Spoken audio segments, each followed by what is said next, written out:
7km만 허용하는 싸구려 티켓을 판 다음에 1, 2km만 넘어도 칼같이 잡아서 추가 요금을 받습니다. 무섭네. 이게 비행기 값이 11만 원이었는데 이게 무게가 넘었다고 14만 원을 내야 되는 상황. 근데 등짐까지는 보통 같이 안 재는데. 액션캠을 하나 샀습니다. 산 김에 우리 모두의 꿈, 여행 유튜버 체험을 해보러 중국으로 떠납니다. 여행을 많이 다녀봤지만 중국 여행, 그것도 자유여행은 난이도가 극상입니다. 영어 안 통하고요, 구글맵 안 돼요, 신용카드도 안 통하고요. 그럼 뭘 어떻게 하냐?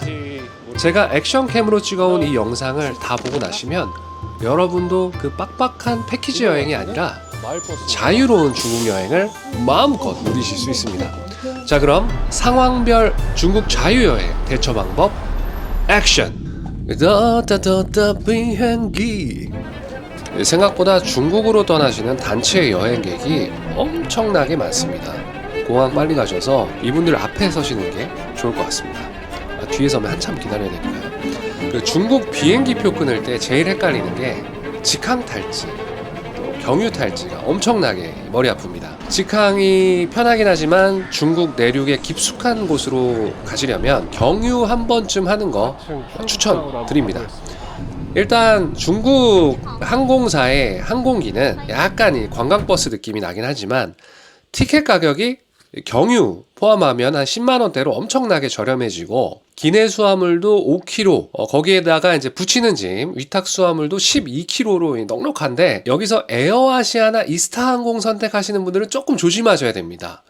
정신 바짝 차려야 되시는 게 등짐 포함해서 기내 캐리어 수화물까지 7kg만 허용하는 이 싸구려 티켓을 판 다음에 1, 2km만 넘어도 칼같이 잡아서 추가 요금을 받습니다.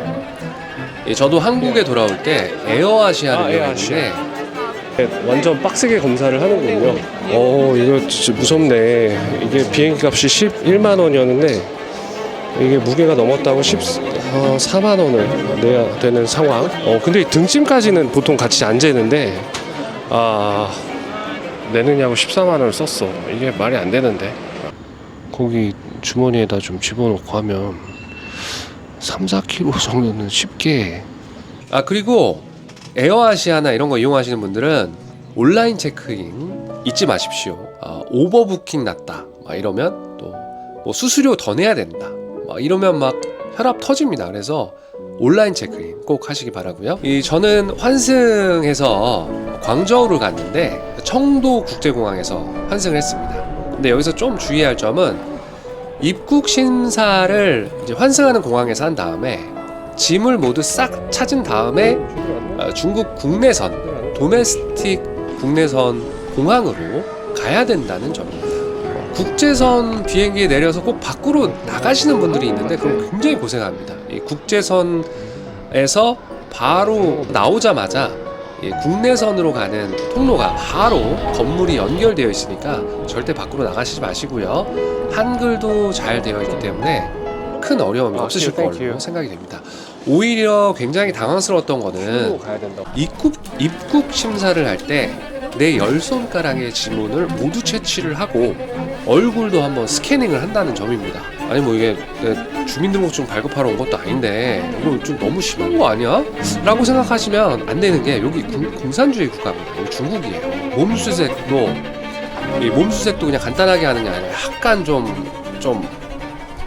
그런 느낌?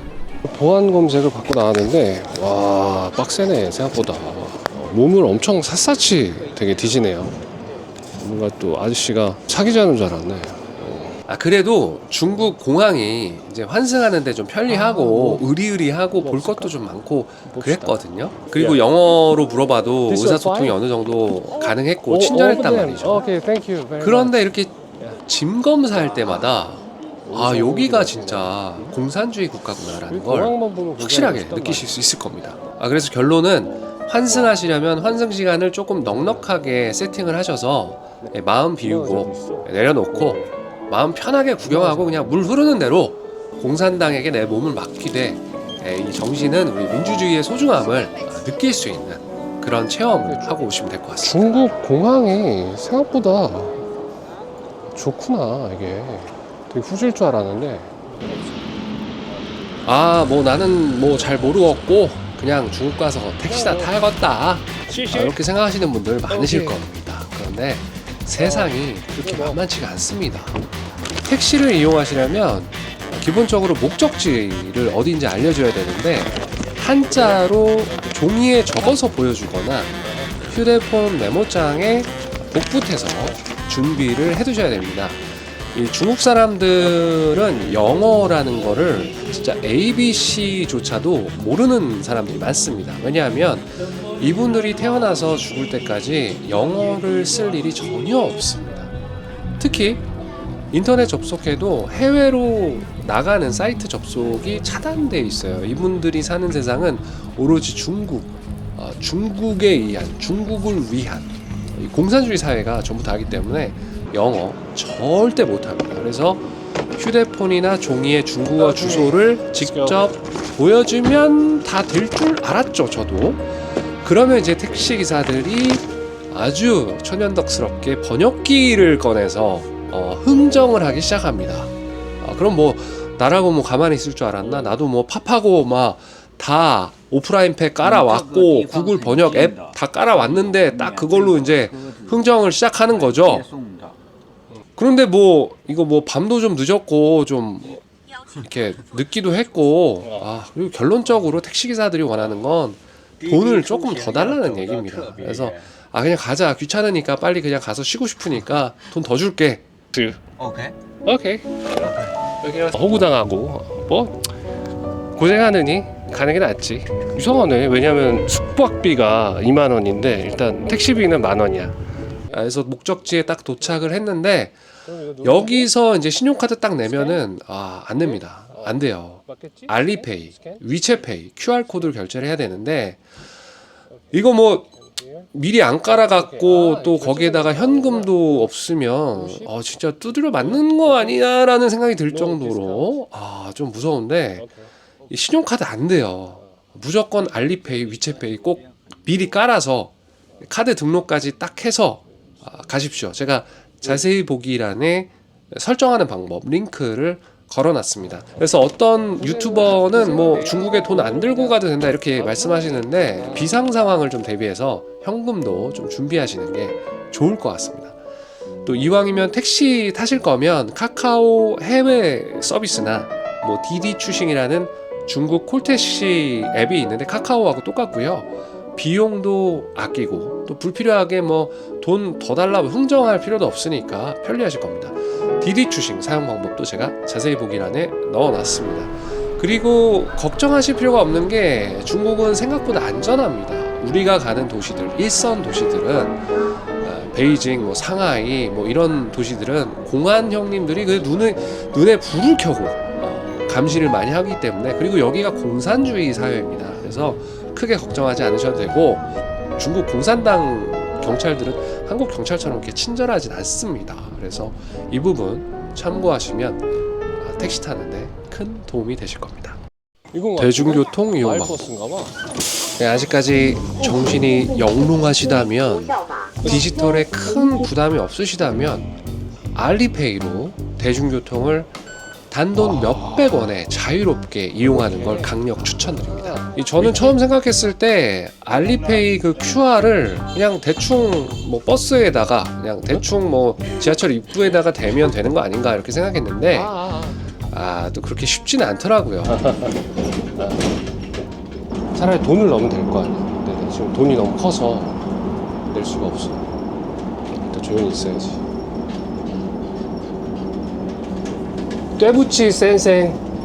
이 알리페이 앱 내부에 들어가면 여러 기능들이 많이 있어요. 그 중에서 교통카드 활성화 기능이 있었습니다. 그래서 뭐 상하이 교통카드, 베이징 교통카드, 뭐 광저우 교통카드 이렇게 활성화하는 게 있는데, 거기에 여권 정보를 입력하면 되고, 이게 좀 좀 미안하긴 한데 이 영무원한테 도와달라고 하면 도와줍니다. 또 그래서 좀 어려우신 분들은 영무원한테 도와달라고 하면 친절하게 또 알려주기도 하고, 미리미리 교통카드 기능을 활성화해서 가시면 몇백 원으로 이 대중교통을 자유롭게 이용할 수 있습니다.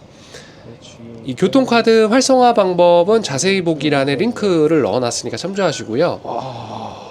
중국 지하철이 깨끗합니다. 조용합니다. 그 중에서 제일 시끄러운 건 저였어요. 그래서 왜 사람들이 조용하지? 이해가 안 되네? 라고 생각했었는데 어쨌든 조용했고 갈아타기도 그렇게 어렵지 않았습니다. 환승, 다른 노선으로 환승하는 것도 한국 서울 지하철하고 그렇게 크게 다르지 않았기 때문에 여기가 서울인가 중국인가 잠깐 헷갈릴 정도? 그런데 중국은 중국이다. 왜냐하면 지하철 입구에서 짐 검사를 한다라는 점은 참고해 주시고 중국 대중교통, 교통카드로 그냥 이용하시는 거 강력 체육복이 추천드립니다. 우리나라 지금 딱 80년대 체육복인데 90년대? 지도 앱 사용 방법을 알아봅시다. 여러분 항상 기억하십시오. 여긴 중국입니다. 네이버 맵 당연히 안 되고요. 티맵 안 되고요. 구글 맵도 앱이 켜져도 잘 안 됩니다. 어림없어요. 그렇다고 뭐 지도를 한 장 한 장 펼쳐놓고 나침판 놓고 다닐 수도 없고 이 중국도 사람 사는 곳입니다. 끝내주는 메이드 인 차이나 지도 앱이 2개나 있단 말이죠.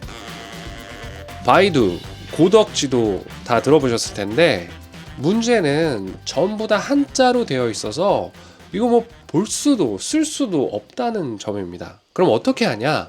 간단하죠. 번역해서 실시간 번역해서 보면 됩니다.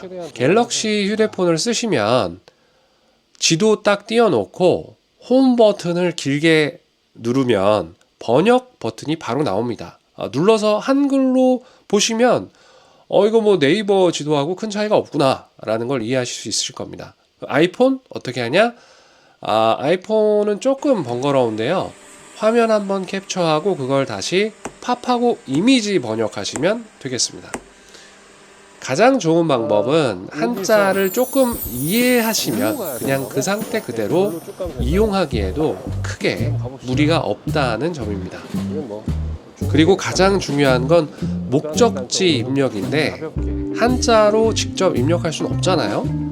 그래서 인터넷에서 복사 붙이기 한 거를 메모장에 휴대폰 메모장에 잘 정리를 해서 차근차근 넣어 두시면 필요할 때마다 그때그때 복사 붙이기 해서 목적지만 넣고 번역만 잘 하시면 사용하기 편리하실 것 같습니다.